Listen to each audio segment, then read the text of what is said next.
What is up, everybody? Project Itachi here, and welcome back to another week of the GZ Chop Shop. Here we go.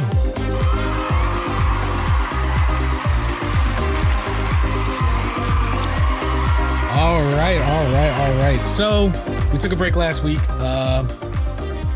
but as always, we are back with a jam-packed episode for all of you. But before we get into it, we definitely want to give a huge shout out to our Patreons this week: Cindy Lou, Charlie, Trent Hollinger, Sailor Lion, Anna Gittins, and Boogie Gem. As always, thank you so much for being a Patreon. And if you guys love our episodes, love the GZ Chop Shop, Gamma Games, and everything that we do, you can check us out at gammagames.com or go to our Patreon page, patreon.com/Gamma Games. And you get some amazing perks. You get to catch some behind the scenes, get the episodes early, ad free, and a whole bunch of other amazing things. So make sure to go and check that out. Now, what are we going to get into this week? Well, we're going to cover Apple, Fortnite. Warner, don't know why you put this on the list. Halo, and the Game Award nominations coming up on December 9th for this year. So a fully jam-packed episode. So without further ado, let's get into it. Before we start, I had an encounter that I'd like to share that just made me feel old. Okay. I was at the vape shop. I know I said I was quitting. Okay. Judge me. I don't care. It's a work in progress, people. Work in progress. Work in progress. Okay. And I had my My Hero Academia shirt on, which I'm hesitant to wear in public now because there's so much. What's the word I'm looking for? There's so much not controversy, just feelings. There's feelings in the air right now in the MHA universe because of all the fandoms right now, they're kind of the most toxic. But I'm a fan of the manga. I started reading the manga. I started reading the manga. And then, catching up, and I love the show. I love the story. I'm just a fan. I just enjoy it as it is. I'm not crazy. So I'm at this vape shop, and this guy, I at first I kind of pinned him about 20. He notices my shirt, and he's like, "Oh man, you watch anime?" Like it's and mind you, I didn't shave. I shaved today. This is before I shaved. I had a huge beard, like a huge beard. There was gray on my beard. So I'm thinking this guy, this younger 20-year-old looking guy, saw an older guy, and thought, "Wow, this guy watches anime." Who knew, right? I thought it was just a young person's thing. So I was like, "Yeah, I love anime. I've been watching anime for a really long time." And he's like, "Have you ever seen Naruto?" Bro. So he starts getting into Naruto and the characters and stuff and asking me questions.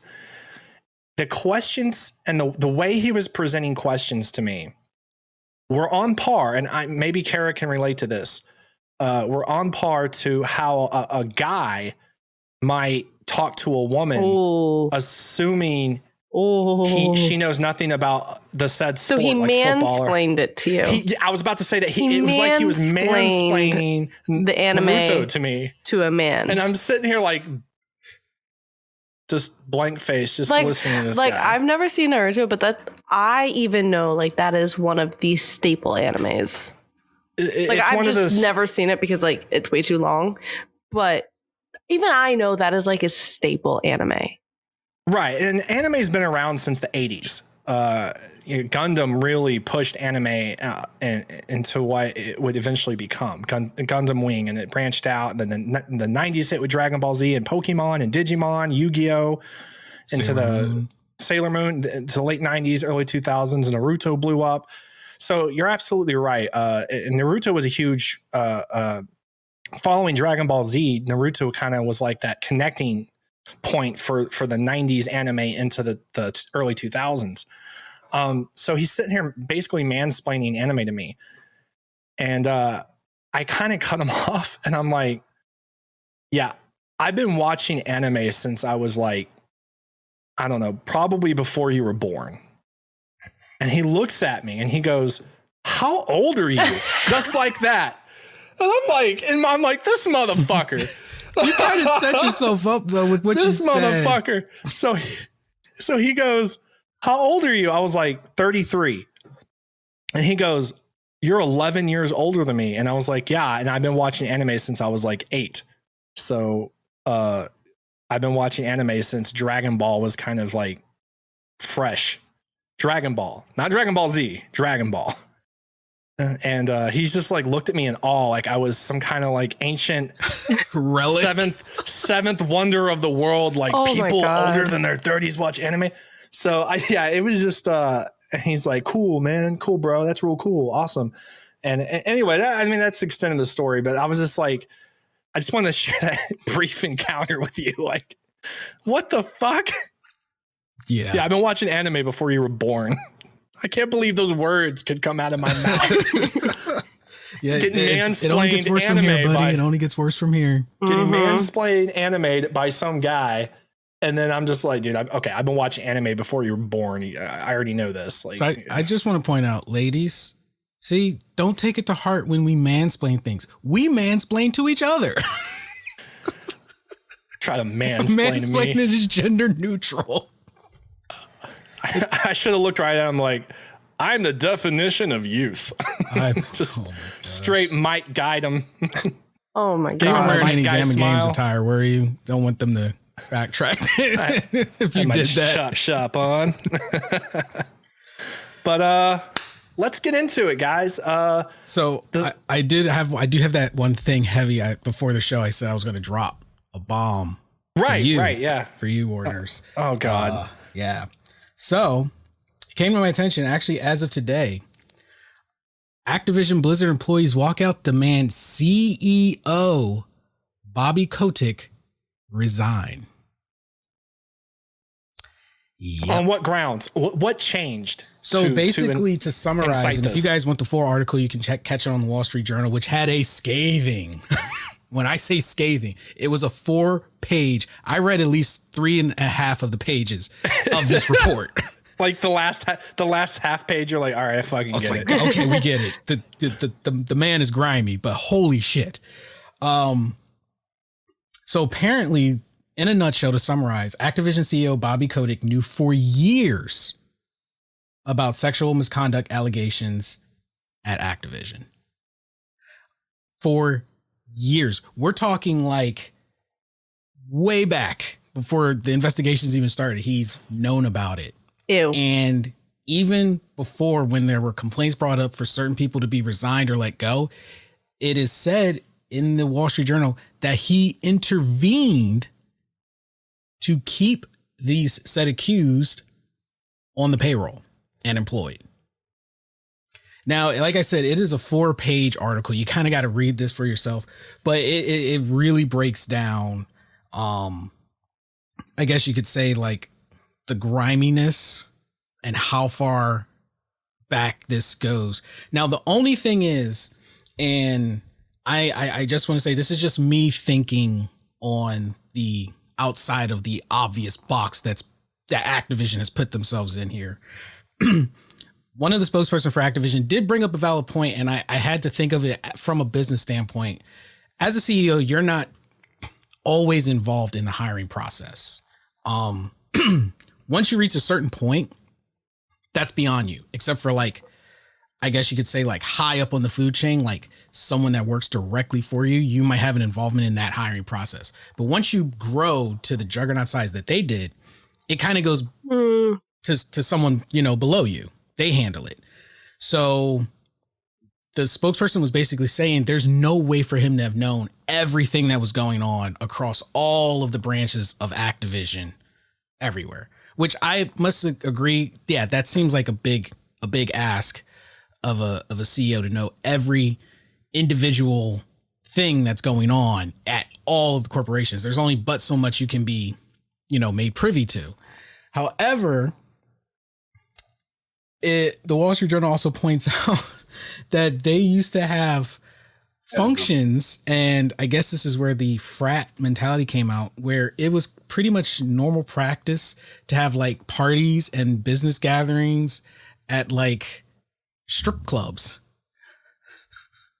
and like have like strippers come to like these business parties. So like this atmosphere was like already established way back in the early 2000s, you know, when Activision was up on the rise.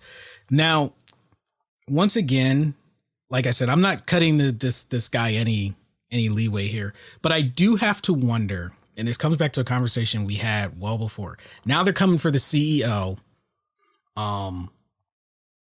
Mind you, this man is what helped make Activision successful.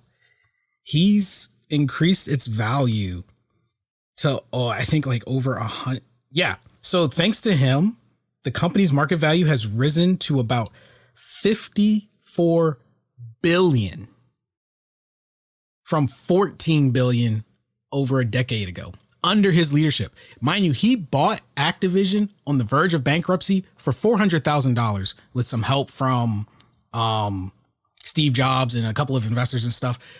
So he turned a going bankrupt $400,000 company into a $54 billion company under his leadership, under his guidance.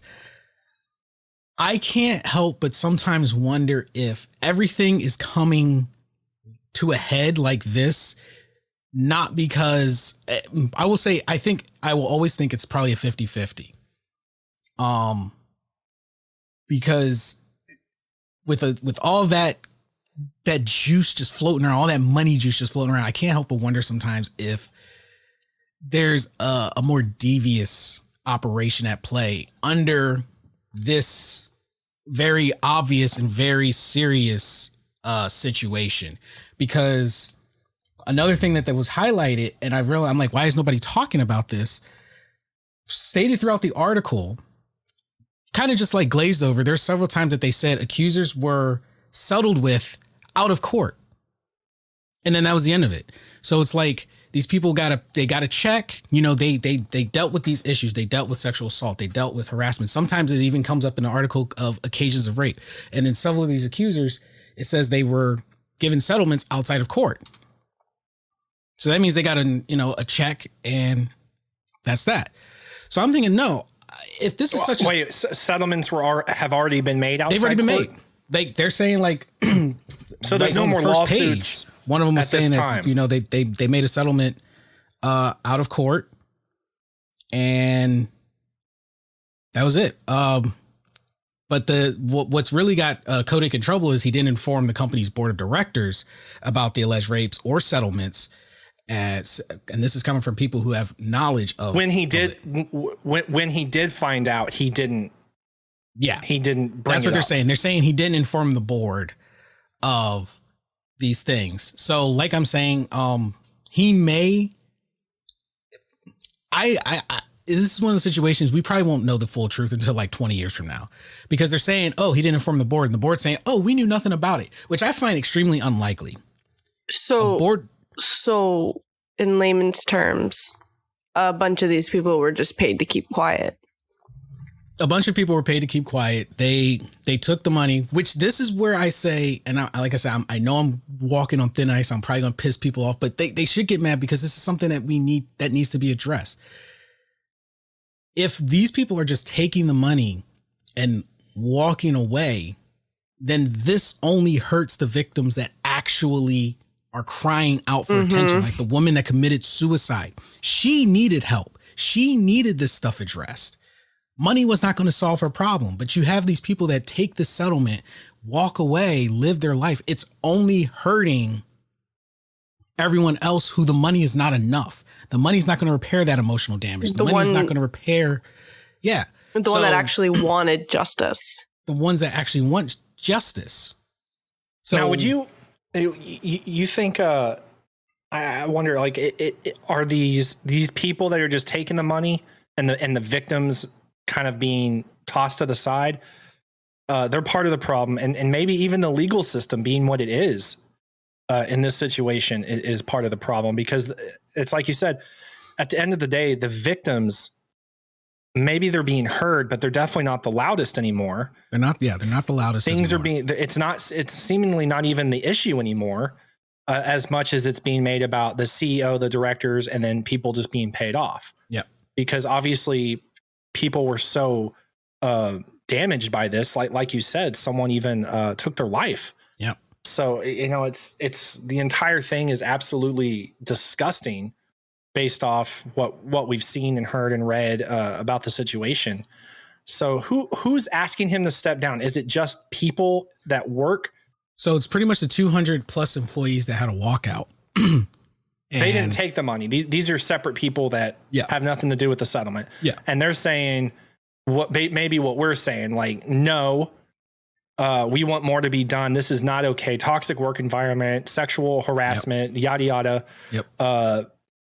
More needs to be done. This is not okay. And this is the actions I feel that need to be taken. That's how you know it's real, because, they're not demanding. I mean, I'm not saying they're not demanding money. A lot of them are saying, they've come across pay discrimination and other forms of discrimination. But once one thing comes out and it's a big enough deal, like, absolutely.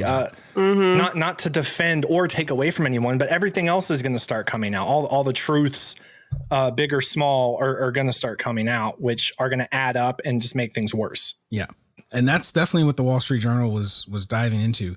But kind of like what you were saying, one thing I saw that they focused on for a bit was definitely like numbers, money, like how much he was making.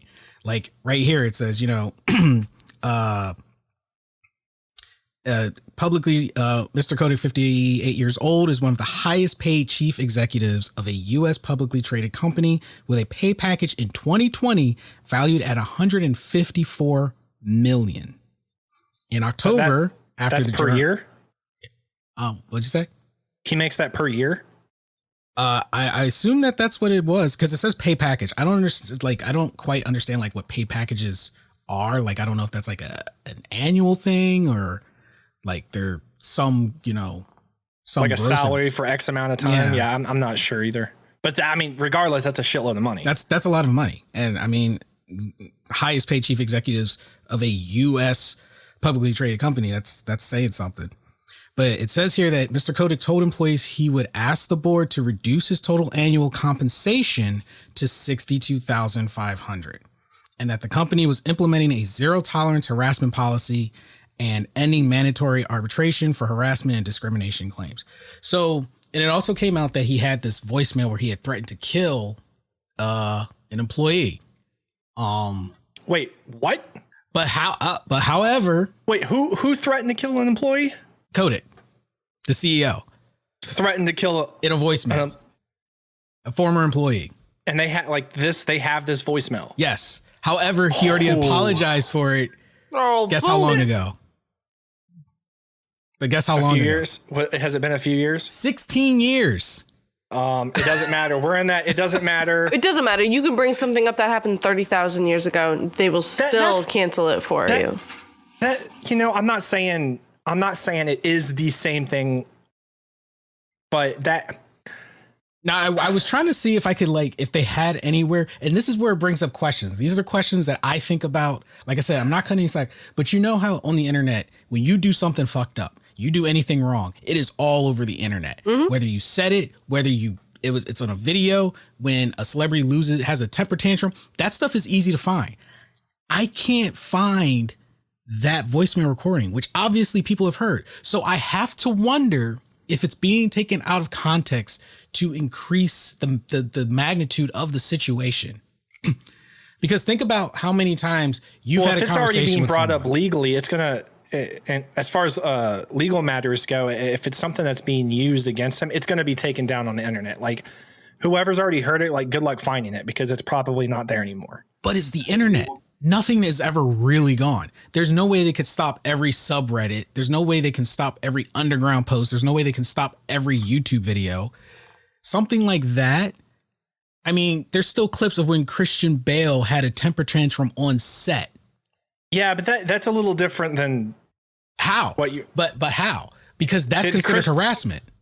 Okay, but Christian Bale didn't threaten anyone's life that we know of. Did you not hear the recording? He was very upset, but he didn't. And I'd like to point out Christian Bale was actually the first actor that came to my mind before you said it. That was verbal assault. So but we can't defend the guy regardless. Like, I know where you're coming from. I get where you're coming from. Like, we're in a day and age where you could have been this perfect, amazing person most of your life, but you made a mistake 20 years ago, whatever it was, and people find out now, and your career is over. And that's not okay. Like, that's not okay, especially for people who are out there they have good intentions and they get something shitty they did a long time ago used against them. And if this case was different, I'd probably be on his side, but because of all the things he's allegedly done and all the stuff that's come to light, I have no like remorse for the guy. Let's see, and his character has already been destroyed. And I know that,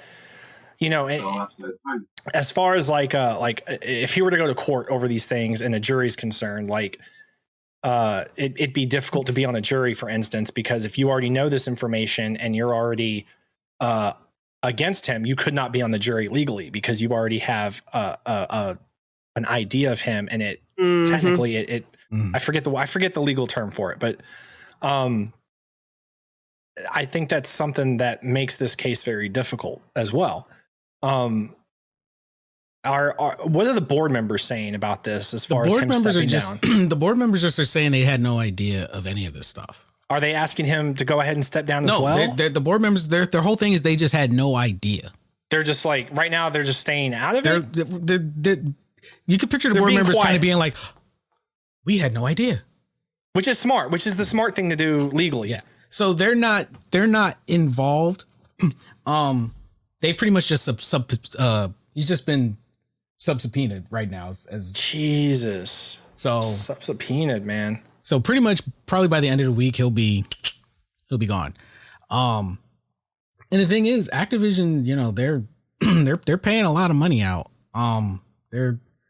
So I'm thinking, and this is, I guess, if I was approaching this as your normal casual reader, straight up, I see the guy's grimy. But as a business owner, especially with the way, like you were just talking, how today's society is, how quick people are to, they might wake up one day, love you. The next day they'd be like, I don't like you anymore, and then and real quickly tear down everything you built. Right. And I don't take this as you defending him in any way. What I'm hearing is it's easy to take, like, he's already done all these things have come to light, but now it's even more so easier to take things that maybe weren't such a big deal before, but because of the day and age we live in right now, definitely everything is going to get used against him. Yeah. So the section we were talking about here, it says in 2006, one of his assistants complained that he had harassed her, including by threatening in a voicemail to have her killed, according to people familiar with the matter. He settled the matter out of court. The people said, the Activision spokeswoman said, Mr. Kotick quickly apologized 16 years ago for the obviously hyperbolic and inappropriate voicemail, and he deeply regrets the exaggeration and tone in his voice mailed to this to this day. I can think of, like I said, not defending. This is kind of an off tangent. I can think of a million things that could have been causing that conversation, because, everyone's going to look at it like, oh, that's just wrong. That's just grimy. That's blah, blah, blah, blah.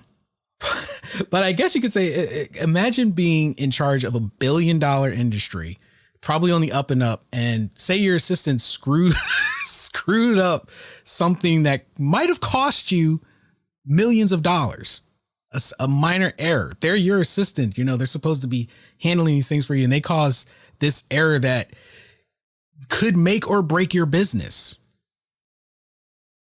And like I'm saying, I'm not saying that, their approaches, their whole approach to this was right or wrong, but I can't help but feel that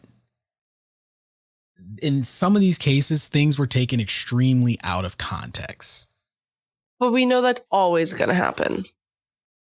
Yeah. Like that's always going to be a thing where people are going to take things and make it sound much worse in this sense, just to get more breeds, get more people talking about it. Yeah, man, just the whole thing. What a mess, man, for Activision. And, it's definitely going to affect games. It already is. It's gonna, it's already affecting. People wonder, like, why is Overwatch 2 taking so long? This is a huge problem right here. Clearly, there's so much going on this past several months. How long has it been since this like really kicked off? About 4 or 5 months since it actually started affecting the company. Yeah. Like legally started affecting the company. Yeah. So and expect games. Expect games to take longer to come out. Some of them might even get shelved for all we know. I mean, we don't know how long this is going to take, how much damage this is going to do to the company. It might dissolve the company because Ms. O'Neill has already stepped down. So remember when they were talking about splitting the leading position between two people? Right. Ms. O'Neill was one of the people. She's already stepped down. Like, she's literally, after a month of taking the position, she already quit. She probably saw the chaos, and it's probably different. That's exactly hearing and being told about it, and then you step into the position and see the mess for what it is, and then think to yourself, wow, I don't want any part of this. Yeah. I don't want to find myself being blamed for anything when I just got here and I'm just trying to help or do my job. Right. She doesn't want like 10, 15 years down the road, her name to be dragged because of something that happened because she was in XYZ position. Yeah, I don't blame her at all. So it says Ms. O'Neill said in the email she had been sexually harassed earlier in her career at Activision, and that she was paid less than her male counterpart at the helm of Blizzard, and wanted to discuss her resignation. I have been tokenized, marginalized, and discriminated against, wrote Ms. O'Neill, who is Asian American and gay. She described a party for an Activision development studio she attended where Mr. Kotick around 2007, in which scantily clad women danced on stripper poles. At the same party, a DJ encouraged female attendees to drink more so then the men would have a better time, according to another person who was present. Oof. Ew. Yeah. What a oh my God. So I haven't seen any of this in the news, by the way. Like I've seen bits and pieces, but I think it's interesting how little of this I've seen in the media, like the news media. I could probably tell you why. If this hits news media, it's going to affect not just Activision shares, but the gaming market as a whole. Because you have to think of how many parents who pretty much, I guess you could say, they get games for their kids, but don't really pay attention. They're just like, oh, my kid plays Fortnite. My kid plays this. How many people are going to think Activision has something to do with Fortnite? Activision has something to do. As far as they'll be concerned, it'll bring back that era of video games cause violence, but now it'll be visual games causes you to become a sexual offender. So they're probably keeping it suppressed because the video game market overall is the only market that is not suffering. The media is not one to keep anything suppressed. So if we were to speculate, you're paid. I was going to say, if we were going to speculate that X company or X amount of companies were like, okay, let's keep this on the down low. Yeah, it's available all over the internet on plenty of news medias. But also the news medias would be hurting themselves to put this out publicly because they're present at these esports conventions and stuff themselves. And that's true that you don't want to shoot yourself in the foot when it comes to being invited to cover something, because the pay that everyone, like the money that everyone receives from this goes both ways. Yep. Yeah, man, what a mess. So there's definitely going to be some ripple effects. I feel I would love to break that down probably in another episode. I just want to be clear, everyone who, listening in. I'm not defending any of it. I just like to think of things outside of the normal thought process that everyone approaches it with, especially with sensitive topics like this. There's a pretty straightforward way people think about it. Well, it's easy to just kind of unintentionally jump on that bandwagon of receiving so much negative information, regardless of how true it is, and then jumping on that bandwagon and going, yeah, screw them. Yeah. So it is always smart to try to stay kind of to the side and look at everything from different points of views for what it is. But yeah, that I would not put all the blame on that one guy. He definitely seemed, obviously he's grimy and did some pretty crappy things. Yeah. But the company as a whole, and this is just Activision Blizzard, like God knows how many other companies out there are having or have had similar issues. And I have my own personal theory on what probably created these, I guess you could say, frat boy development studios. But like I said, that could be like an after dark one, because that's going to hurt some feelings for sure. Yeah, that could be a bonus episode. That'll be a bonus episode, because I got my theory on what created that and why now it's a big problem. That's crazy. Every time we think we're done with the subject of Activision Blizzard and their lawsuits, something else emerges. But that's why we're here, people. We see it, we get the information, we research it, and then we bring it to you. So if you guys want the article, I will try to put a link to the Wall Street Journal. Like I said, it's a 4-page article, but a very informative and a very good read. And it really pretty much highlights a lot of the things that have been happening in this big industry. So get that heavy hitter out of the way and moving on. So Warner's was actually the one who brought us this amazing lineup this week for this week's episode. So thank you very much for doing that. I was away on a mini vacation for a couple days. So thank you for setting that up for us, buddy. So take it away. What do you got for us? First, before I get into this, I do want to say that the topics that I lined up for us were absolutely brought up to me by, again, Sailor Lion. Huge shout out to him because again, absolutely. Thank you, Sailor. Always. He's our residential news guy. We're going to have to start paying this guy, I swear. You heard it here. But, we do so much between developing a game and edits and all the content we put out, the podcast. It's hard for us to keep up with everything. So, Sailor Line, again, we really appreciate you getting that information out to us. So the first thing here, which, man, I have so many feelings on. Basically, Apple is they're back in June. They announced a service where they're going to everyone's familiar with the Apple Wallet, right? Mm-hmm. Yeah. Ultimately, the sole purpose of it really is to give people a reason not to leave them and go to Android. It's simple. It's easy to use. It doesn't generate a lot of revenue for them, but it is growing, and it is something people are starting to use more and more and more. Well, back in June, they announced wanting to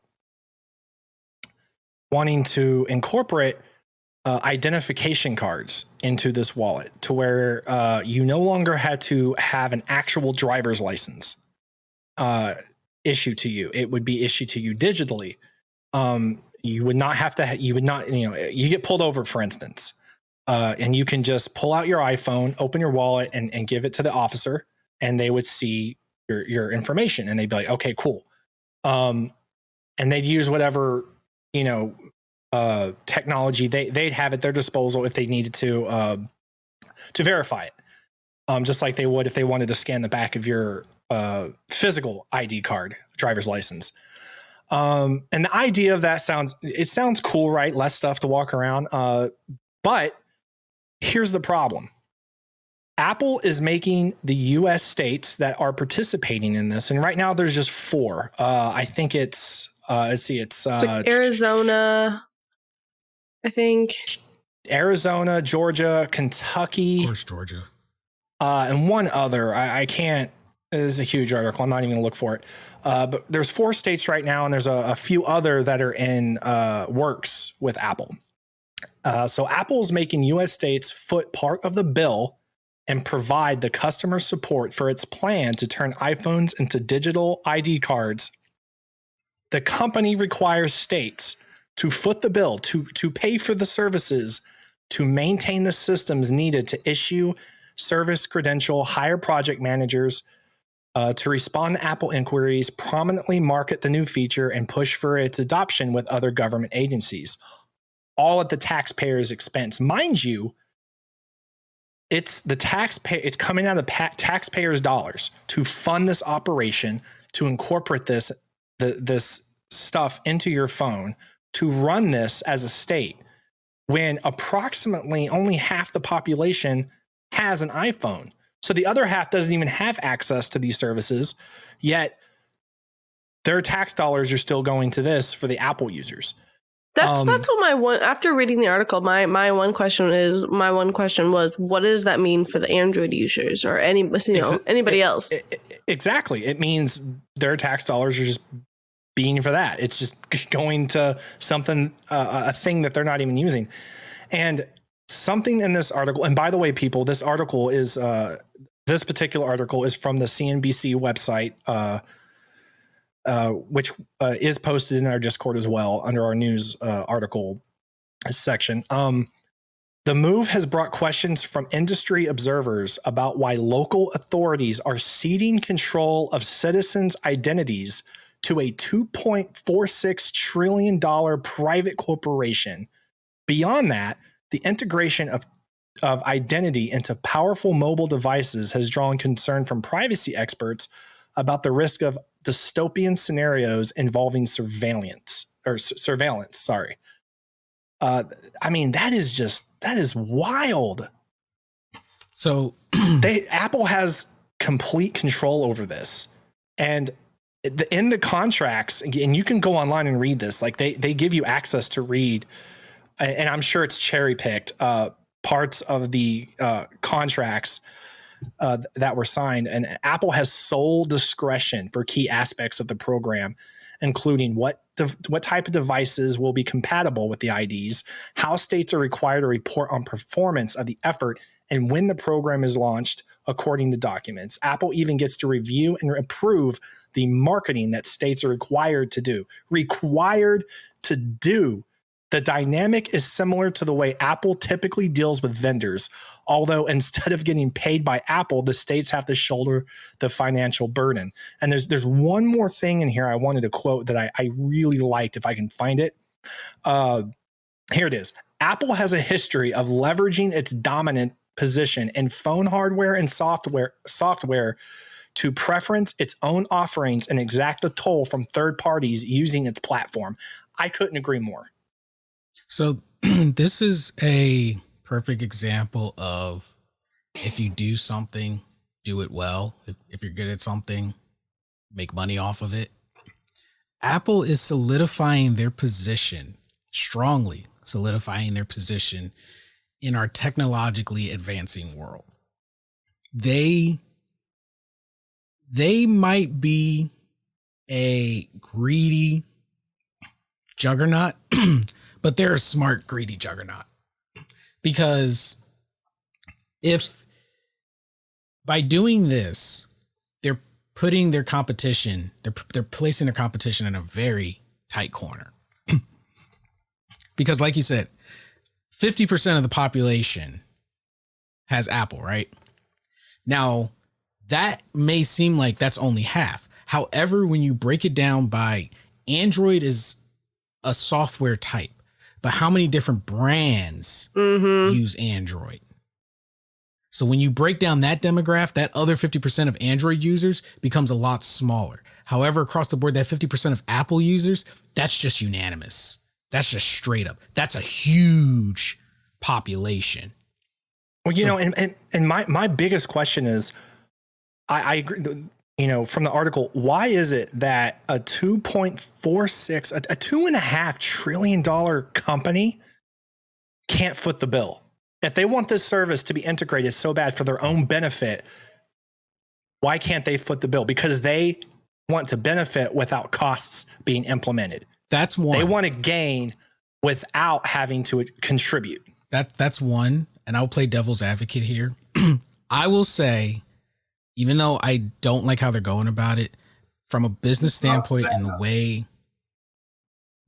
modern business is, it's smart that they're doing that, because they're bringing something that is convenient that right now this is a case of people not wanting it until they realize they want it. Right now, no one's asking for it, but the minute it's implemented, people are going to want it. Less for them to carry. They can literally get to the point of just pick up your phone and go, and you've got everything you need, all your money, all your identification, no looking in all your pockets, no loading up your pocketbooks. So it'll go from no one asking to everyone wanting. By having the states foot the bill, they can now keep all of that pressure off of them. So anything they need, anything that is required to help this run, the states aren't going to be able to go and just say, oh, well, you take care of it. So when things fall apart, if things fall apart, it's not all on Apple, because it's kind of like, think of it like paying your electric bill. The electric company provides you electricity. You pay your bill to keep that electricity. When you stop paying your electricity, what does the electric bill do? What does the electric company do? They turn off your power. Itachi, if I can, sorry to interrupt you. You bringing that up, I'm going to quote directly from this article here. Importantly, in its contract, speaking of the contract between Apple and the states, the 4 states that are implementing this, importantly in its contract, Apple shifts responsibility for confirming the authenticity of identities onto states. Apple shall not be liable for any verification results, and agency acknowledges that all verification results are provided as is, capitalized, and without any warranty, express, implied, or otherwise regarding its accuracy performance. There you go. I told you, from a business perspective. I told you, that's just business. Why? It is beyond me why any government entity would literally give up 100% of their ability to control something to an independent tech company. But they're not. They are. Well, to what we're being fed, it seems that way. If you think that Apple doesn't have government contracts elsewhere, then you are sorely mistaken. I don't doubt that, but so I'm going to paint a picture for you, probably 15 years down the line, that maybe the government and Apple is hoping will happen. They implement this convenient feature. They patent this convenient feature. They prevent Android across the globe from copying this for however long they can, long enough for this plan to implement. Android users slowly convert to Apple just due to the convenience. They go to the store, they're with their friends, they're still digging in their wallet to pull out their stuff. Their Apple friend just taps and goes. And then it's like, yo, dude, just get yourself an Apple. Oh, I don't want it. Eventually, peer pressure takes over. More Android users convert to Apple. Apple starts taking over. That 50% becomes 60, 70, 80, 90. Now everyone starts getting their IDs digitally handed to them. Boop, boop, boop. It's like a factory process. Boop, boop, boop, boop, boop, boop, boop, boop, boop, boop. Now we're all popping up on the grid. The states happily pay for it because guess what? They're not paying for it.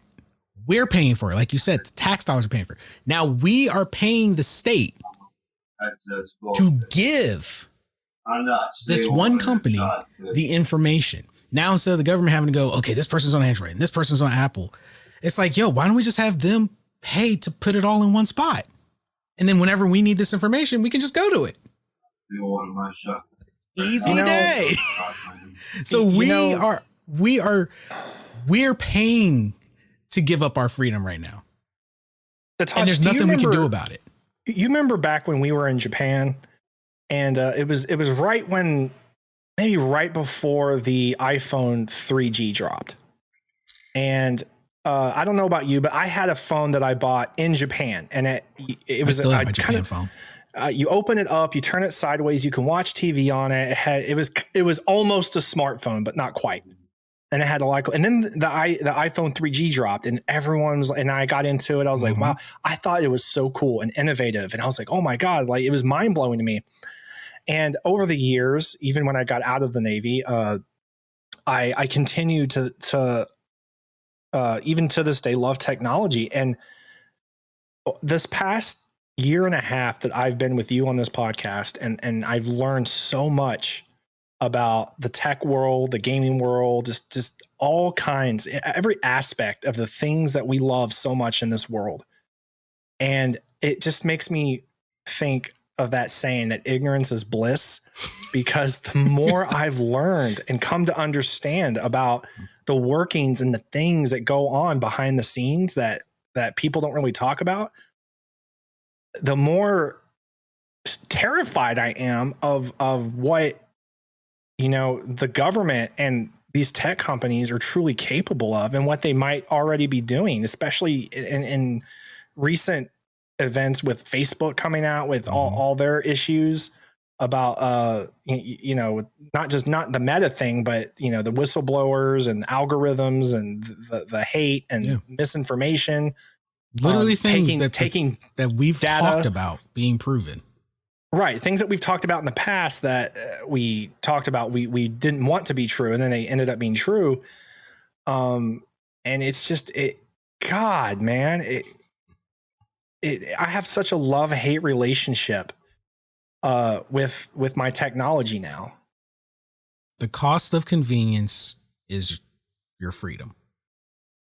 So, well, it makes me, Singapore has a thing, like, I don't know if you know this, but Singapore is very open about this. Their government and the people are very transparent about this, that pretty much everything is legal there.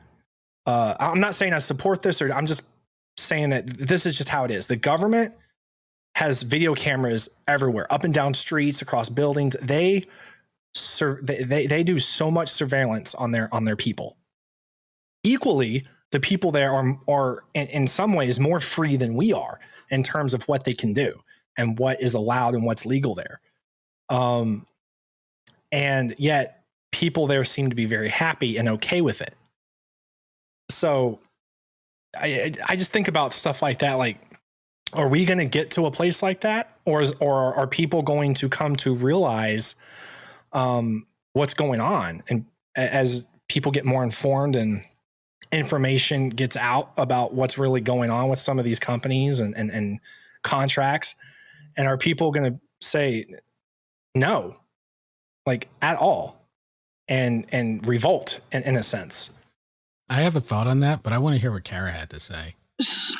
So as someone who read the article, who honestly did not understand most of it, as it had a lot of big words and my brain does not comprehend all the time. Why do we need this?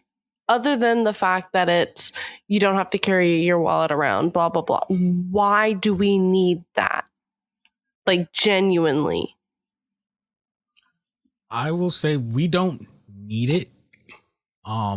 It's strictly a move by Apple. Is it just another? It's a push by. Is it literally just another? Ooh, look, shiny move. Like, no, it's not. It's. I don't think it is. I think it's a strategic move by Apple. It's definitely a strategic move. But as a consumer, it's more of a, ooh, look, shiny new. It's exactly. Let me do this. Easy.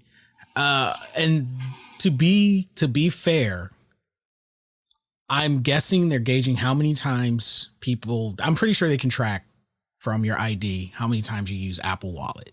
And I'm guessing they're basing this off of, especially now, think about, here's a good example. How many times have you had to send in a picture of your identification when you're applying for something online? We need a picture of your ID, front and back. And you're like, okay, crap. All right, let me get my ID out. Now I got to take this good picture, 4 corners. Usually when you apply for like a government job or you're going for a loan, some of the times stuff like that, they'll ask for like a picture of your ID. Send it as a JPEG file, blah, blah, blah, blah, blah. This would remove the need for that. And a lot of places want ID, verification. In other places, it would probably speed up processes that usually take time. Like the DMV. It would they might have an app rollout where you could just apply for your driver's license. If you need to take a picture, you can just take it with your phone, maybe, and it'll X amount of time will go by maybe to verify you are who you are. The whole DMV process, pictures. I don't know. On the phone. I don't know, but I definitely see the convenience there, and nobody wants to go to the DMV. It's one less step. That would definitely make things a lot easier. But that's not what it's being sold on. That's not how they're promoting it. Right. Maybe that's how they'll promote it, and maybe that's what they mean by Apple in the contract, leaving it up to the states to promote it and market it in a specific way, like they want the states to do. Maybe that's something that they'll do. They'll promote it in that way. But so far, the information that they've put out in the articles I've read, that's not how it's being promoted here. It's being promoted, in my point of view, as a strategic way for Apple to control more and gain more money without having to lose any money. And which in this case, it's a double-edged sword because it's not making big headline news and all that right now, right? However, the information is out there. Apple is already doing the foundation of CYA, cover your ass. So Apple is putting this information out there. It is obviously available to us. We're currently discussing it. So down the road, when the masses finally realize what was happening, Apple can go, hold on, 15 years ago, we said that. There's no secret. We gave you the information. It was made available to you. Whether you read it or not and interpreted it how it was meant to be, that's on you. But we told you. We gave you a heads up. This is what was going down. And that's what's happening right now. So only people who are, keeping up with it, listening to this podcast, thank you, by the way, and paying attention are going to know that this is happening, because I'm sure there's some legal jargon somewhere that says these companies have to put it out, A, B, C, D, this is what you're doing. So they're doing it, but they know nobody reads. How many times? Perfect example. When's the last time you read a terms and condition cover to cover? Never. Honest. Ever. Warner's. Never. Same. And South Park literally made a joke about it, but it's a real thing, because how do you know in your terms and conditions that they didn't say what we may potentially do in the future? Because if you do read it, it does say in terms and conditions on a lot of products, you give us the right to do X, Y, Z with your information. Most people just pay attention to make sure it says we won't sell it. Apple's not selling it. They're technically buying it. And they're just not giving that information to anyone else. But every time you check those terms and conditions, we may have been subconsciously marching towards this with every check in the box we hit. And if you go back and read, and it's like, man, Apple can do this, Apple can do that, Apple, but you already signed it. We've already signed it. And we agreed to it. So now we've just become more aware, but it's already too late, because I'm pretty sure that this was in all these updates that they do. We probably already checked that box. We probably checked that box years ago for this one, which is why the government is not intervening. Because if you think about it, you would think that on a scale of this, the government would intervene, correct? And say, no, you can't do that. You're privately owned. This is an invasion of privacy. However, if Apple can go to them and say, yeah, but everyone signed our terms and conditions saying we have the right to do this as long as they're on our product. They signed it. It's here in fine print. If they didn't read it, that's on them, but they signed it. Then the government's like, oh, well, okay. You signed it. You got the proof. Cool. So you're absolutely right. I mean, this has probably been a long time in the tech coming. world today. It's like, if it's not one thing, it's if it's not grimy CEOs and people and it's just taking advantage of people. It's it's tech companies trying to rule the planet. Fuck. Yep. So I'm telling you, I know it's a pain, but slowly start to learn to read your terms and conditions more. Because there's actually I've scrolled sometimes. And then wait, let me stop you there, Itachi. What? And then what? You don't agree? Okay, I don't agree, or you don't check the box. Then you don't get the update. But we don't know. Your phone stops working. You don't know until we don't know. We don't know. Nobody ever checks that I don't agree. You come back to me when you don't check that box and click I don't agree and tell me if your phone doesn't just shut off and you lose service. You're just like, no. Can't use it no more. But Apple's like, you don't agree? I don't want you. Fuck you. But think about it. It's like, it might be the number you're trying to call is not the number you have dialed is no longer in service. But think about like with when Apple started doing the asking you, do you want this app to track for ads? And everyone started saying no. Because for them, those ads were inconvenient. They weren't thinking, hey, you're helping remove competition. You're suffocating small business because they can't advertise to you now. They thought on the terms of being tracked and exactly. But really it was the opposite. It was the opposite. It had nothing to do with that. No. Well, yeah. I'm sure on some level it did, but ultimately it was. But that's how Apple sold it. Hey, we're protecting your privacy from all these other companies that are getting into your information. No, there's algorithms designed. I didn't even think about it like that until you they were just like, I don't like ads. Apple's got my back. Click no. So now you've cut off small businesses from finding you. So now you still get ads, but only from Apple partners who are paying them. Dude, you can't make this shit up. If I wasn't as well versed in these things as I am now, and I was a third party, right? And I was listening to this show for the first time, and this was the episode I listened to.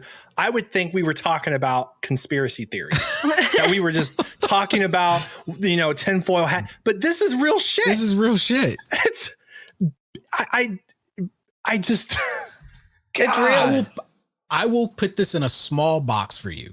Real quick. No, I will summarize this. It's too late. My head hurts. For anyone who goes, no, this is too far fetched.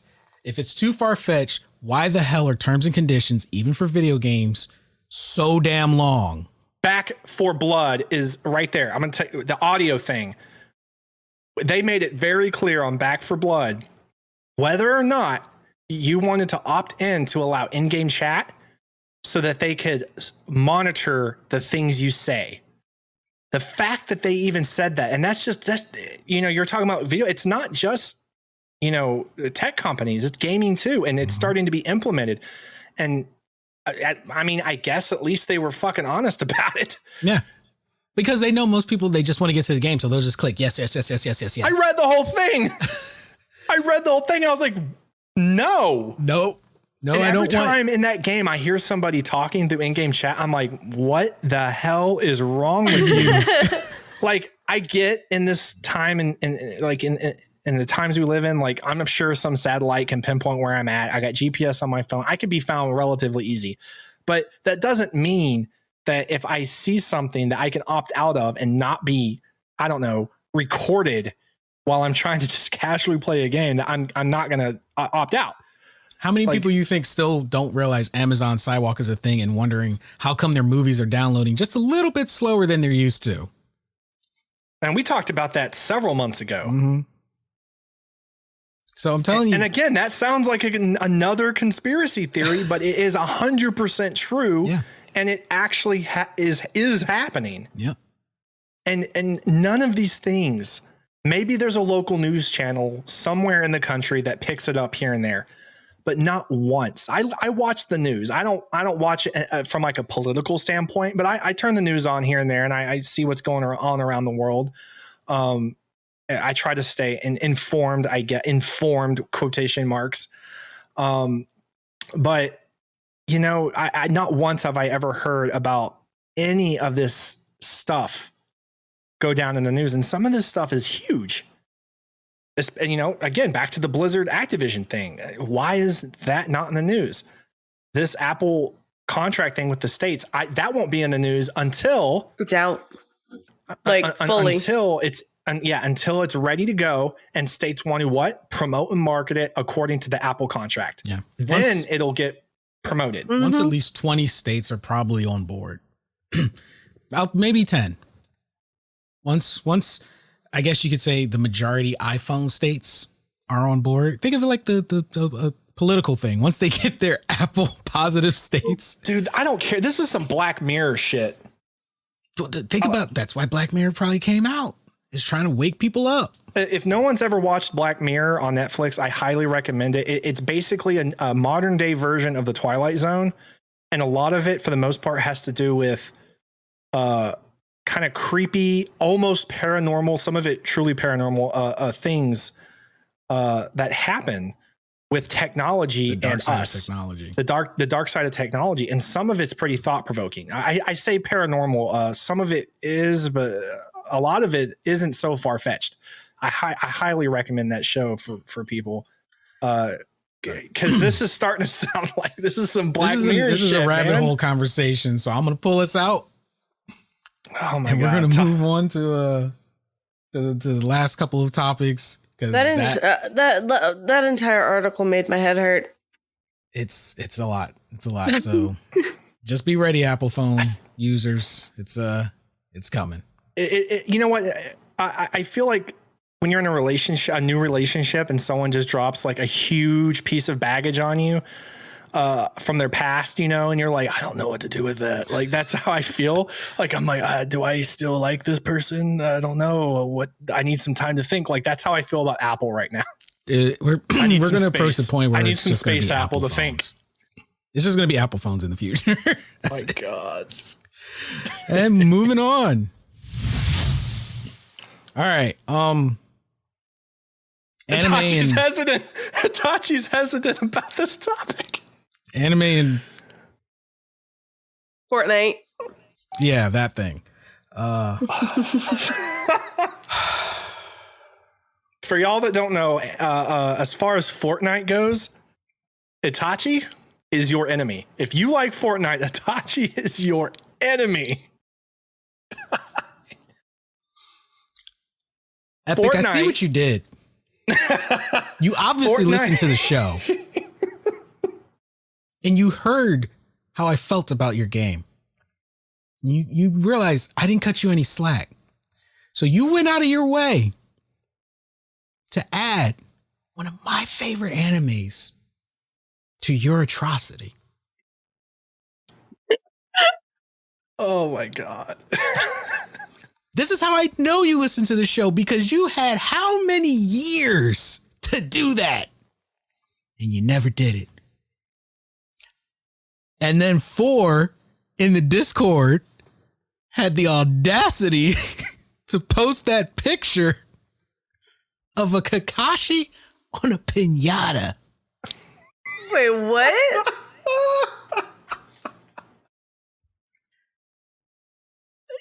In Fortnite.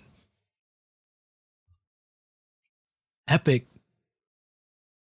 Yeah. I wonder if that young guy that brought up Naruto to me today, I wonder if he plays Fortnite. Automatic enemy. So Kara, you try to find the picture? I went and looked at it. It's a travesty. So I actually knew nothing about this, and I was on Twitter today, and I saw someone was talking about it and had put a video of the lobby screen and shit like that, and they had the Naruto characters, and I was like, they look really bad. I don't think they look good at all. The whole point of this topic, guys, is not to bring up any newsworthy thing. It's to just put out there how upsetting this is, and how why is it all of a sudden, certain games, certain tech companies, certain developers and people all of a sudden want to dip their fingers into anime. Even 5 years ago, no one, like, there was a cult gathering with anime. it's becoming popular. Mainstream popular. And now all of a sudden anime is cool. Where the hell were all of y'all at even 5 years ago, 10 years ago, when I was like, yeah, I watch anime. And if I said out loud, I watch anime, y'all stop talking to me. I miss those days because I loved it when y'all stopped talking to me. When I was at talk talking my fucking ear off about how you watch Housewives of whoever gives a shit. And I'm like, yeah, I watch anime. You know, it has like actual in-depth stories. It gets dark. It's pretty awesome. Character development. Housewives die sometimes. Sometimes the housewife then is y'all stop talking to me, and for the remainder of my time there, give it months or years, y'all don't speak to me, and I miss those days because now if I bring up anime at work, every now and then, more so than often, someone's like, "You watch anime?" I'm like, "I don't want to talk to you." I don't like talking. I just the last 8 years, definitely the last year for sure. Jesus. I blame 2 factors. Streaming and Instagram. The reason I blame, and they go hand in hand, and and as much as I would love to blame Twitch entirely, I do have to just blame streaming in general. Once live streaming became commonplace, our anime culture, we kicked it off because then we were able to connect to each other more easily. We were able to have outside of just our quiet Reddit corners and our quiet little spaces on the website, we were actually able to be like, yo, I built this amazing cosplay. I can put it up. And what happened was businesses and people who were like, wait, there's money in this? Started to see the support that actual fan bases were getting. People who were like legit cosplayers. They were like, yo, I want to build this cosplay, but it's going to cost me $3,000 to make from scratch. The community, the anime community, is a very supportive community, if not, yes, a cult to an extent. Until it was a supportive community until My Hero Academia. My Hero Academia made it a cult. It made it a problem. It made it a problem. But for the most part, leading in, if you went on and you were a known cosplayer and you said you needed help, the anime community helped you out because everyone wanted to see their characters come to life. You said, I'll do this character, and people go on Patreon and they would support. Outside parties just saw cha-ching, cha-ching, cha-ching. So then they go and they put their hands together and they say, oh, well, y'all got money to spend. We support anime. And then you get, I guess you could say the actual 2% that most people thought all anime fans were, the greasy guy that lives in his mom's basement. That's actually like 2% of the actual fandom. They were like, oh, well, obviously you want to see all these hot ones, right? These variations, right? So then it got overly sexualized because anime does that itself, but that's half the charm. That's half the humor. But then it started becoming a reality. Which that comes from the Japanese culture in general because. But they handle it better than we do. They handle sexuality differently. They encourage it. It's part of their culture. Yeah. They're open about it. They don't see sexualization in things and do what we do, which is kind of demonize it and try to control it. We shame it on the surface, but praise it in the quiet. And these are things that worry me about the future of anime because anime as it stands right now is absolutely amazing. And more amazing animes continue to come out, continue to go on. But the more that Americans and American businesses start getting their hands on this stuff and almost in a way determining the direction anime might actually go in the future. Don't even get profit off of started on the impact that this new generation has had on anime. I'm worried that anime is going to get watered down. It is already getting watered down and start to turn into something that's no longer anime. I'm just going to say this right now. I don't care what anyone thinks about me. Hinata and Tsunade's boobs did not need to be shrunk. I don't care. It was part of their character charm. And there's several animes that they've made these adjustments because our society. They made the adjustments in the American version, not the Japanese version. And that's one thing I can say is as long as Japan continues to be the main source of mangas and animes, the way we project ourselves with the sexualization, with what's right or wrong, what's too dark and what's acceptable in animes and in American culture, as long as Japan is the leading contributor of mangas and animes, we don't, besides some changes on the American side, I don't see anything ultimately being damaged there or being watered down. Except when we finally get the versions, because Crunchyroll was just recently bought into Funimation, which is pretty much where all that happens. So, but we'll come to a kind of a closing on this topic. Fuck you, Epic. This is a rabbit hole that we can go down to. It's all your fault. You know, when it comes, I'm sorry, Kakashi on a fucking pinata. When it comes to topics like this, I 9 times out of 10 just like zone out and just listen because I forget that I'm on the show. Oh God, like, we suck. I'm listening. We're sorry, Kara. No. Like zone out in a sense, like I'm just listening to you guys. Our nerd took over. Yes. And Kara is like, wait, oh yeah, I'm part of this. Like I'm not zoning out, like I'm not paying attention. Like I'm zoning out, just listening. Like that's it. Like that's all my brain can handle.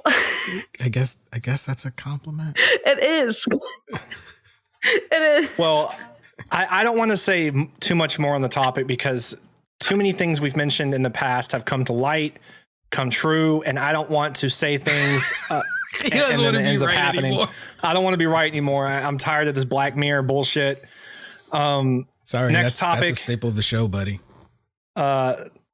Next topic.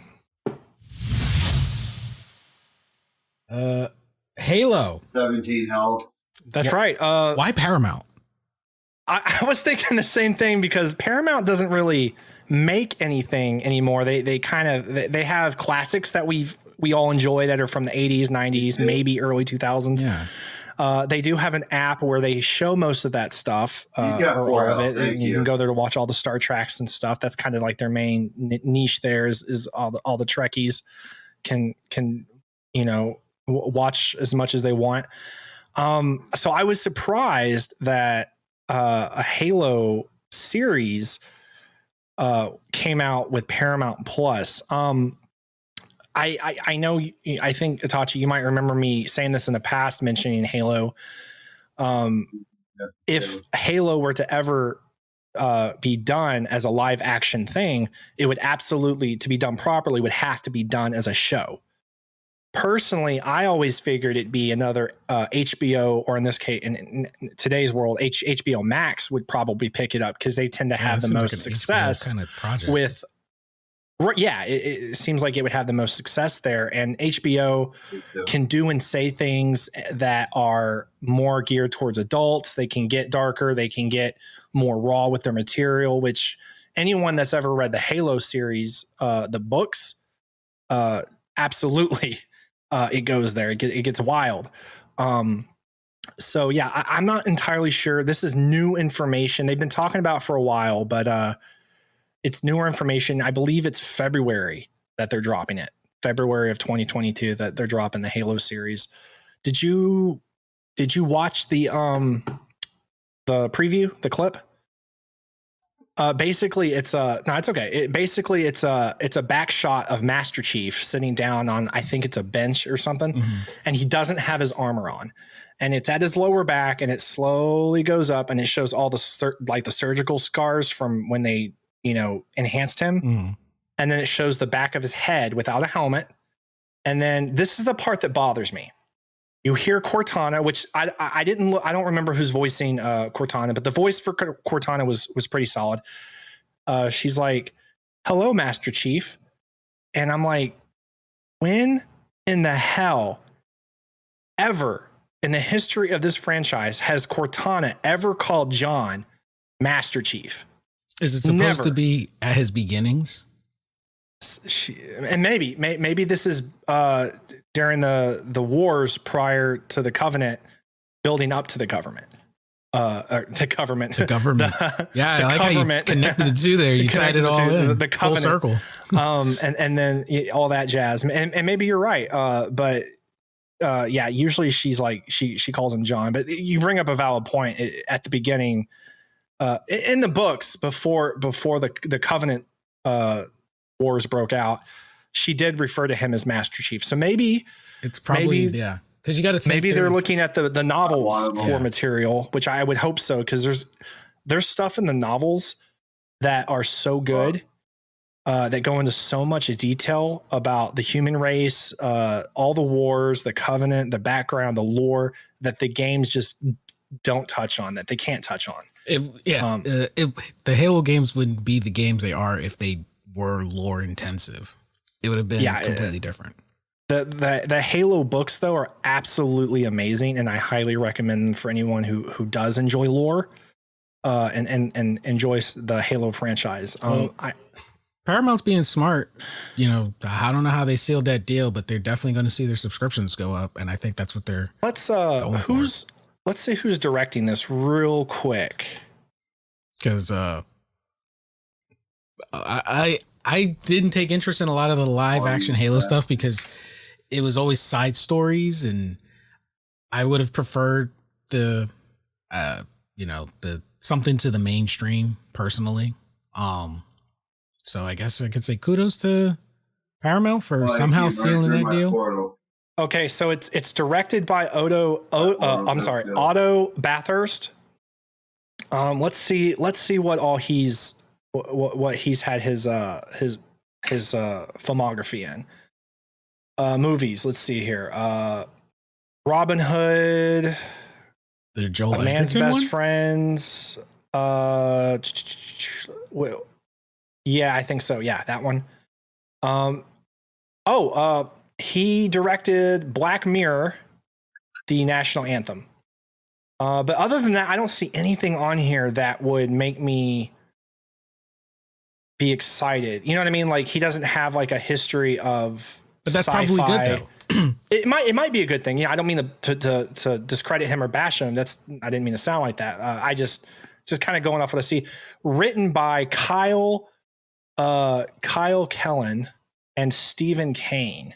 Let's see what they've. Why does Stephen Kane sound familiar? TV shows. You're not getting confused with Stephen King, are you? No. Mind Games, The Beaver, Scenic Route, Awake, Lone Star. Nothing that stands out to me there. And then the other writer, Stephen Kane. Let's see what he's doing. That name just sounds very familiar to me. Stephen Kane. See, this is where Warner's and I deviate. Warner's wants to know who's directing these things that he's invested in. I just want to watch it and enjoy it. No, I'm not. I don't mean to like be that way. I'm just, for the sake of, I guess what to expect here. He's trying to be a good podcast host. God, Itachi. Stephen King, the second writer, is known for the Doghouse, The Closure on TNT, The Last Ship, and now Halo. The Last Ship was actually pretty good. I was going to say, it looks, my opinion, strictly my opinion, not GZ Chop Shops. It looks like this could be a good thing because we have writers that aren't saturated in things that are well known, and this could be their chance to really shine and write and do well and bring us maybe an amazing show. You get more freedom with a TV show. You don't have to condense everything in one movie. But I'm not familiar with any other. Do you guys know, does Paramount Plus have other series that are new shows that have recently come out, but they're only for Paramount? I mean, they got the Mayor of Kingstown, obviously Star Trek Discovery. Didn't the iCarly thing come out on Paramount? Yeah, you see where I am. The iCarly, the grown up iCarly, I think is on there. I think. Okay, that's what I was talking about. I was just curious. I don't have Paramount Plus, and I mostly see a lot of hate for it, but I've never personally Like I've never personally like Paramount Plus just came out at a weird time. They came out at a weird time. It's kind of like Paramount Plus is the DC of the streaming services right now. They were just late to the party, and everyone's giving them guff about it.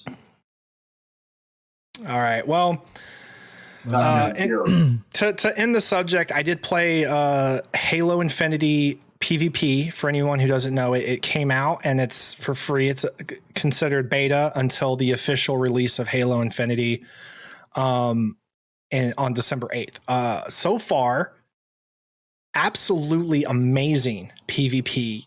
Definitely compared to Halo 5, which was a mess, and Halo 4. They kind of seem to have gone back to their Halo 1 through 3 roots as far as PvP goes. Definitely, you can still run, you can slide, all that, but it feels like Halo. It feels like traditional Halo, and so far, I'm really enjoying it. Well, to quickly summarize, Halo kind of needed to do that because if you think about it, their fan base is us. Most current gen people, they're not. Halo came out when they were born. We're looking at almost a 20-year-old franchise when you think about it. Yeah. So no, it is. It's marking their 20th or 25th. So 20th anniversary. Yeah. So the people they needed to cater to is that age group because anyone in their 20s, they're not gonna really know about Halo. The earliest they probably know is Halo 3, and the story is like over their head. Yeah. So they needed to go back. So kudos to that. I probably won't be playing it until the full game is out because multiplayer is a never ending grind, and I'm trying not to get invested in multiplayer games for a little bit. I got a lot of single player games I still need to clean up on, which is perfect. It's for the best. Look, all right. I need to finish some of these games. Okay. I think the PvP in Halo Infinity is up Kara's alley because she likes destruction. I've only ever played Halo one time when I was in like middle school. But you and Kara though fit what PvP is technically targeting. A lot of people that love PvP are in the position that you guys are in. You're working, long hours. You got family, and you just want to come home. You just want to hop into a game, and then have a game that you can just hop in and hop out, and hop out. So it makes sense that that appeals to you because you can get in, you get your game fixed, and you go on. Me, I do my work from here. I like my story driven. I love my investment. Like I want to feel attached to my characters. So when the credits roll, I'm like saying bye to some friends, which is perfect segue to our final topic of the evening. Game Award nominations. And I gotta say, I am very impressed because I saw some of my titles up there. I actually got some goosebumps because one of my nominations was Tales of Arise, and I love Tales of Arise. I think you noticed that I mentioned that in our Discord. Yeah. That Tales of Arise got top 5 nomination for best RPG. A lot of the nominations for RPGs are games that I played, but when I saw Tales of Arise, I was like, I'm so glad that a Tales game got recognition because that game was just I shed a gamer tear at the end. Now, last year there were only 26, I believe 26 slots, categories. Yeah, it's like 30 this year, right? This year it's 30, and I don't remember. I didn't take the time to look it up, so I apologize. I don't remember mobile gaming being a category last year. Do you? I don't think it was. I don't remember. COVID probably helped with that though. But mobile gaming's on here. But yeah, best role-playing game. I don't know how Cyberpunk 2077 made it because it took and I'm not saying it's not a decent game, and it is beautiful, but it received so much pushback when it first came out. I think we can all remember that over the summertime. So I'm surprised that it made that. I'm not surprised Monster Hunter Rise made it. Monster Hunter Rise is a very good game. I personally, I haven't played it, but I've read the reviews. I've watched some streamers play it, some friends play it, and it absolutely seemed like an amazing RPG. Scarlet Nexus and I don't know how to say this next one. Shin Megami Tensei. Shin Megami 5? Tensei. Am I butchering that one? Shin Megami Tensei. I don't know. That's the one. I don't know what that is. It's a JRPG. It's a story driven JRPG. Anyone who ever played like classic Devil Survivor or anything, think a dark version, like an actually very dark version of I'm trying to think how I can describe it. I want to say like, did you ever play Persona? Yeah. So it's the same creators, but it's a much more darker version. Okay. And Devil Survivor was kind of like Pokemon if Pokemon you collected devils instead of little cute creatures. Jeez. Well, I don't know enough about that game. I'm gonna pretend I don't see that one and say out of these that I'm seeing here, it's gonna be between Tales of Arise and Monster Hunter Rise. Is my I wouldn't guess count out the Shin two. Megami. This is where Burn would come in because Burn has like played all of them. The thing, especially if they're going for story and character development, Monster Hunter is one of those games you can jump in and play. And what a lot of people liked about Monster Hunter Rise was how easy it was to get into it. And how fluid the combat is, and a lot of features that people wanted in previous Monster Hunters made it into this Monster Hunter, which made it more accessible to players. Tales of Arise, I can't stop singing the praises of Tales of Arise. You guys saw I platinumed it. I posted it in the Discord. It was like a crowning achievement for me. But with Tales of Arise, it was definitely a gripping story, very emotionally driven characters for sure. When you play Tales of Arise, you're not just playing and you're like, all right, I'm going to hit this goal. I'm going to do this. You actually become invested in, their struggle, in who they are. And it's like, when you have little campfire scenes, you feel like you're sitting there at the campfire with them. Like, I love that game. I personally would love Tales of Arise to win, because they went above and beyond with that game. It really deserves it. I haven't played the Shin Megami. I do want to play it. Maybe I can sing its praises after I get some hands on with it. But yeah, definitely looking forward to that one. This one cracked me up. Where did it go? Hold up. Let's see. Best community support. Oh, what was it? Apex, Destiny 2. Final Fantasy, what is that? 16? 14. Sorry. Apex Legends, Destiny 2, Final Fantasy 14, Fortnite, and No Man's Sky. Basically, 4 of some of the most toxic communities got nominated for best community support. That just cracked me up. I think No Man's Sky should win that one. Because they've come a long way. They've come a long way, and the community is not toxic. One, the community has been extremely loyal and supportive, even despite everything that's happened, and it continues to grow.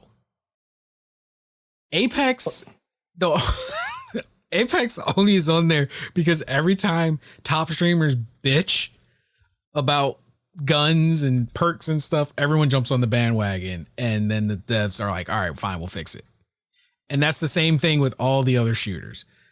Top streamers bitch, and then everyone jumps on it.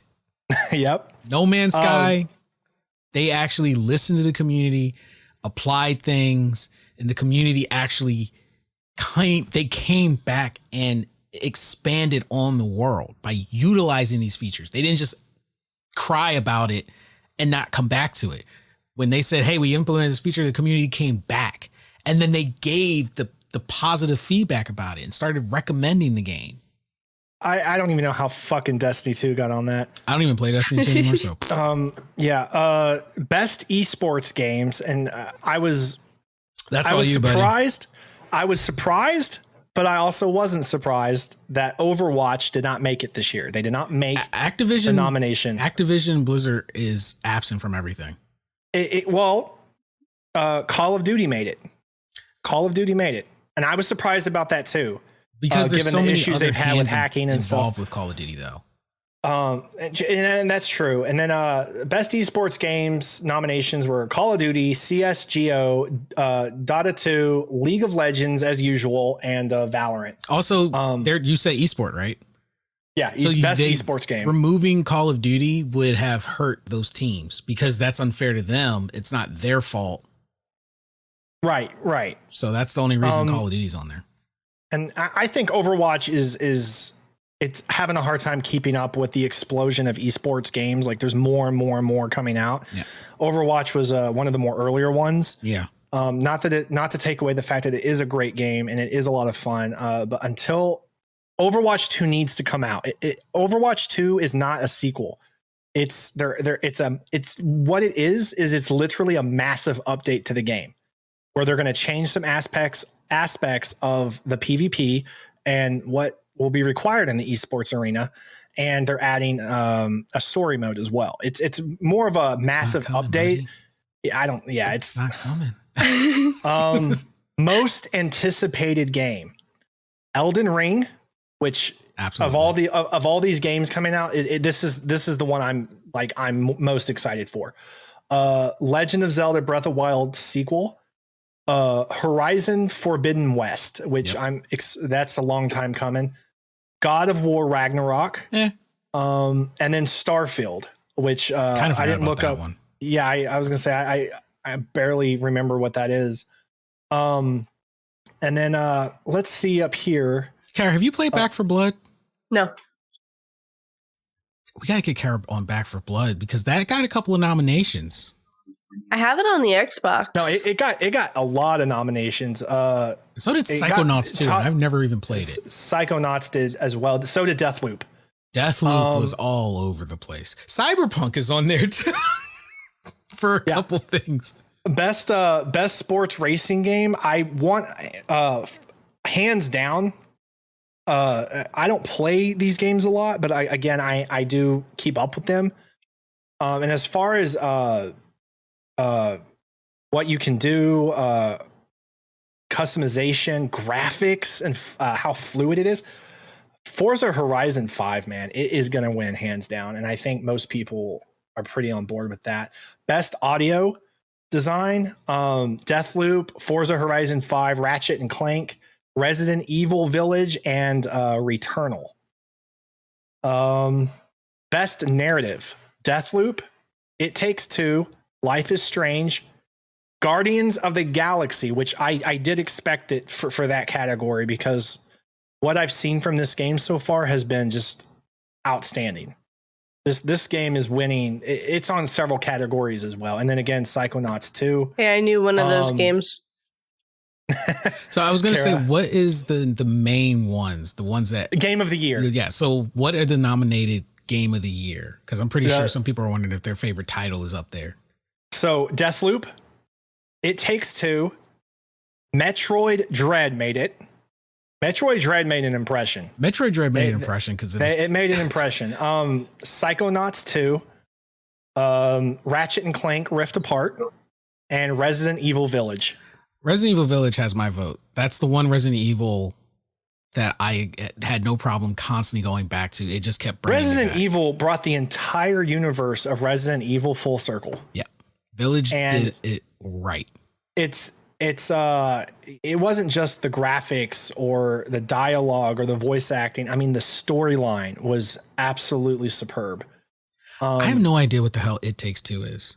But that game it's a family game. It's a family game. Okay. It just kept popping up and I'm like, what the hell is It Takes Two? I don't. As a matter of fact, it's top 5 nomination for best family games. I actually knew that game. That explains it. Shut up. What do you think about it, Kara? I've never played it. She just knew it, but I never just knew played the name. it. What do you think, Kara? I haven't played it. I just knew about it. I like that there's a category called best ongoing games. That's like saying games that somehow still made it this far, probably toxic, and they're still here. Apex Legends. Oh my God.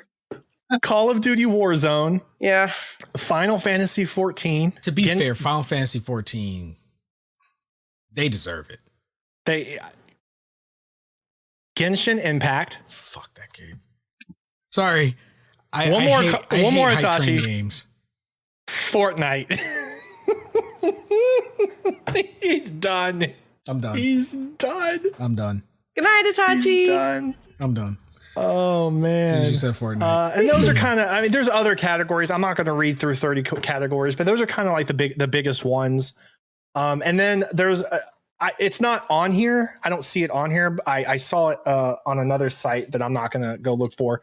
But there were quite a few nominations. There's another category for best voice acting. Yeah, I saw and there's several prominent, pretty popular voice actors and movie / just film actors that are on there. And it's pretty cool that they get recognition. But I'm setting a goal right now, announcing it here on the GZ Chop Shop. We're going to set a goal to one day get indie game of the year. Yeah. I thought that was a category. It is a category. Yeah, it was oh, you're talking about our game. Wow. Our game We're developing. Wow. Even I knew what he meant.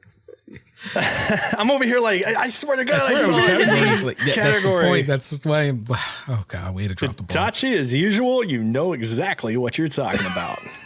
The power of youth is undeniable. But I just want to point out, Microsoft and Bethesda, 20 nominations. I'm sure it has nothing to do with it being in the Xbox Stadium whatsoever.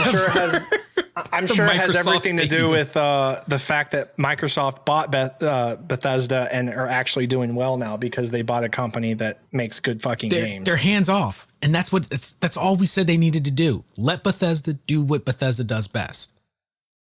And that's what they're doing. And I'm hoping they've learned from their mistakes. Microsoft, we know you got money to throw around, but when you buy these, just let them, if it works, if it ain't broke, don't fix it. And now look, you got 20 nominations. I'm sure you didn't pay people because they're using your stadium, right? Right? Nah. It was kind of weird. It's like Microsoft is up for 20 nominations and here in the Microsoft Stadium. And I'm like, that's just too much of a coincidence. Or poor taste. They're like, you know what? We got 20 nominations. We're going to do it in our stadium. I would say this also, Sony. I love you. But the only reason you got 11 nominations is because you decided to pull a Nintendo and undermake your console just to up your sales. Nobody can play your fucking games. So we can't even nominate them. I have one problem with the way these nominations get voted. And I don't know if you knew this. This is something recently I learned. When I say recently, I mean yesterday. And I looked into this. I was like, this can't be right. And it's true. Approximately 90% of the votes for these nominations come from the media. The other 10% or so comes from us, which really bothered me. The actual people playing the game only have a 10% vote. So it barely counts. Okay. What I couldn't figure out is it uses the term media, but I couldn't find out what it meant by media. Like IGN, GameSpot, the renowned sources. So when these games are developed, the people who get early access, the people that get to play them early, their vote is a big vote because they get the game first. So say, for example, with this wonderful support of all of our listeners, we become like IGN or GameSpot, but way better. When we get the game and then the Game Awards comes around, they would come to us for our input because we're a leading force in pretty much the consumers. Because if I go to IGN and IGN has rated this game as a 83 out of 100, that could affect that game's sales my one say on this game could affect its sales. Yes, people go out and buy it and play it on their own. True, but they're not looking for the things we're looking for. They're just playing it. So like Kara could go and be like, you know, she could go get Back 4 Blood and be like, oh, I like Back 4 Blood. And I ask her, well, why did you like Back 4 Blood? She's like, I can shoot zombies and they die. Literally, that could be the whole fun. It was fun.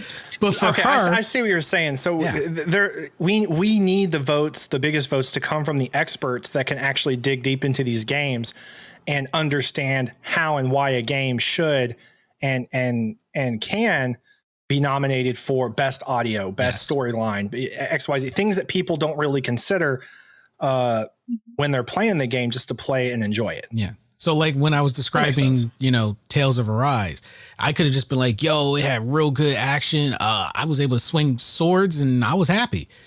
But like for me, you know, how I broke down like why it was the story, what it was about the characters. These are things that fall into those categories that they're actively looking for.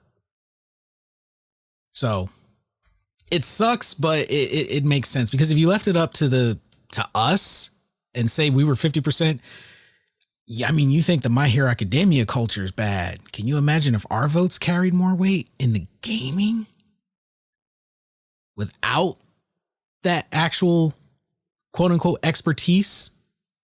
People would just, because I tell you right now, Fortnite probably deserves the categories it's in, but just because of my blatant hatred for Fortnite, I would never vote for Fortnite. I wouldn't even give it the time of day.